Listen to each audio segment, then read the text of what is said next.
tell me about the integrative leader. The integrative leader is a model that I came up with a model called the integrative leader model because I wanted to be able to have a way for people to solve problems using their whole brain.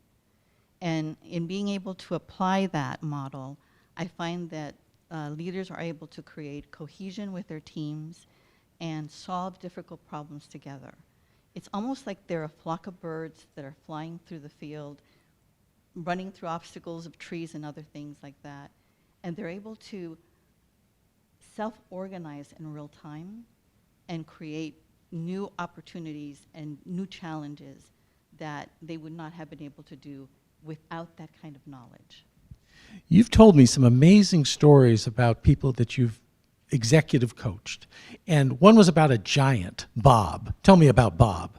Yeah, Bob had an interesting challenge. He worked for a company that was owned by angel investors, and they wanted to get their money back very quickly. And he wanted to figure out a way to either be acquired or go public. And the year was 2008. And that was the Black Swan event year where we had a great recession and we had the global financial crises. And so I mentioned to him that if I applied my model to his team, they would be able to come up with different ways to be able to have different models for their business to be successful.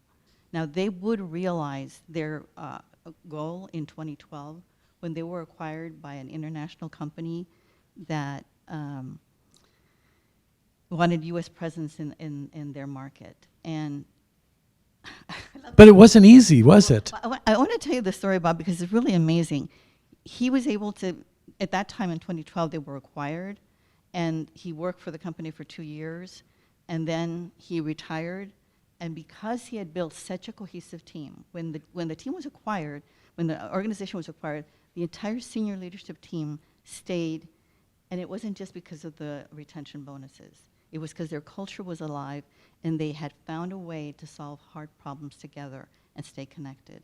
And so then in 2017, he was approached by other venture capitalists to come in and reacquire the company with the Canadian branch as well. He was able to get the original team together, and they had it. And then 2020 happened. And he thought, the business is over. Guess what? They were able to come out of it in 2021. And just 3 months ago, they were able to sell 65% to some new investors. And the team is still together. Oh, wow. That's the power of the integrative leader. Thank you. Appreciate it. Will you play with me some more? Sure. Keep it going. You have a very interesting backstory of how you became an executive coach. Could you share that story? Yeah, I was in technology sales for Hewlett-Packard and Digital Equipment Corporation, and I was frustrated. I just knew that I wanted to do something different. And so this was before there was, many surveys online. So I decided to find 12 people that knew me in different ways, and I asked them, if you were to invent a career for me, what would you recommend? And they started giving me feedback like, you love to build teams, you're so good with people, you know how to bring out the best in others. And I thought to myself, oh my God, they're asking me to go into HR. And I don't think I can do that. Anything but that. So I went, I like art, and I live here in Southern California, so I went to a gallery in Laguna Beach and was admiring this particular painting that's by a Venezuelan artist that I like a lot.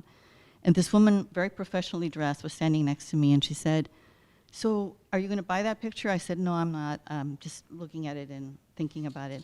And she said, what do you do? And just for kicks, I said, I'm in transition. She said, you don't have a job? I said, oh, I have a job. I just don't want the job I've got. And she said, well, what do you want to do? And I said, well, I did this survey. This is the feedback I got. And she looked at me and she said, oh my God, you're an executive coach. I said, what's an executive coach? And that was 25 years ago. We in Southern California say, sometimes the universe sends a message. Thank you.